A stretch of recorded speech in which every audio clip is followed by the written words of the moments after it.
දැන් කතා කරමු 2025 17 වෙනි MCQ. මේක අපිට චලිත ප්‍රස්ථාර ඇතුලෙන් යම් කොටසක් තියෙනවා. හරි. එතකොට මෙතන මේ උලින් කියලා දෙන සිරස් අතර පහළට යන උත්තෝලකයක් තියෙනවලු. ඒ උත්තෝලකයේ ප්‍රවේග කාල ප්‍රස්ථාරය දීලා තියෙනවා. හරි. ඊට පස්සේ කියනවා ස්කන්ධ ඒ උත්තෝලකයේ බිමමක් තියෙනවලු ස්කන්ධයක් කිලෝග්‍රෑම් 1ක ඒ කුට්ටිය දෘශ්‍ය බර තමයි අහන්නේ. හරි. එතකොට මම මුලින්ම අඳින්න උත්තෝලකයක් තියෙනවා. ඒ උත්තෝලකයේ බිමමක් තියලා තියෙනවා කුට්ටියක් ස්කන්ධයක්. මෙයාගේ ස්කන්ධය කිලෝග්‍රෑම් 1යි. ඒ කියන්නේ නිව්ටන් 10ක බරක් මෙයාට තියෙනවා. හරි. ඊට පස්සේ මෙයාගේ පොළොව මෙන්න මෙයාගේ පොළොව මතින් කියන්නේ උත්තෝලකයේ බිම මතින් මෙයා මත R කියලා අභිලම්බ ප්‍රතික්‍රියාවක් ඉහළට දානවා. හරි. ඒතර ওই දෙක බල දෙකෙන් මේකම තියෙන්නේ. හරි. ඊට පස්සේ උත්තෝලකයේ සිරස්ස පල්ලට යනවා කියලා තමයි කියන්නේ. හරි. එතකොට දෘශ්‍ය බර කියලා අපිට මෙතනදී අහන්නේ මෙන්න මේ R කියන අභිලම්බ ප්‍රතික්‍රියාව. හරි.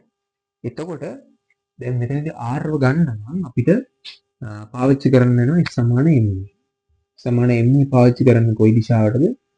පහළට. මොකද එයා පහළට යන්නේ නේ. හරි.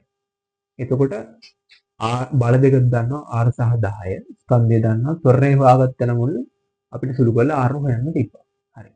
එතකොට අපිට මෙයාගේ මේ උත්තෝලකයේ චලිතයේ ප්‍රවේග කාල ප්‍රස්ථාරය දීලා තියෙනවා නේ. හරි. ප්‍රවේග කාල ප්‍රස්ථාරයක අනුක්‍රමයෙන් අපි දන්නවා හම්බෙන්නේ ත්වරණය කියලා. හරි. ඒතර ඕක ගත්තොත් එහෙම මෙන්න මේ වගේ ප්‍රස්ථාරයක් තියෙනවා. ප්‍රවේග කාල ප්‍රස්ථාරයේ මෙන්න මෙහෙම ප්‍රස්ථාරයක් තියෙනවා. හරි. ඒතර මේකේ අනුක්‍රමය මොකද්ද වෙලා තියෙන්නේ? නියත ධන අනුක්‍රමණය. අනුක්‍රමණය වෙනස් වෙන්නේ නැහැ ධන අනුක්‍රමණය. නියත ධන අනුක්‍රමණය කියන්නේ මොකද්ද? ත්වරණයට ගත්තොත් එහෙම නියත ධන ප්‍රවේගයක් කියන එක. හරි. ඒතර නියත ධන ප්‍රවේගයක් තියෙනවා. ඒතර ප්‍රවේගය වෙනස් වෙන්නේ නැහැ ධන නියත ප්‍රවේගයක් තියෙනවා. හරි. ඒතර මේකේ අනුක්‍රමය මම හදලා බලනවා. අනුක්‍රමය ගත්තාම අපිට මට y වෙනස x වෙනසින් බෙදලා ගන්න පුළුවන්. අනුක්‍රමණය හම්බ වෙනවා 1යි කියලා. හරි. එතකොට ත්වරණය කීයද මෙතනදී? 1යි. හරි. ත්වරණය 1යි කියන්නේ අපිට මෙතන සූත්‍රයට ආදේශ කරලා r හොයාගන්න පුළුවන්. හරි. ඒතර පහළට එකක ත්වරණයකින් යන්නේ. පහළට මම x සමානයෙන් මේ දානවා. පහළට තියෙන බල මොනවද? 10. r තියෙන ඉහළට ගිහින් ඍණ r වෙනවා. ස්කන්ධය කිලෝ 1යි.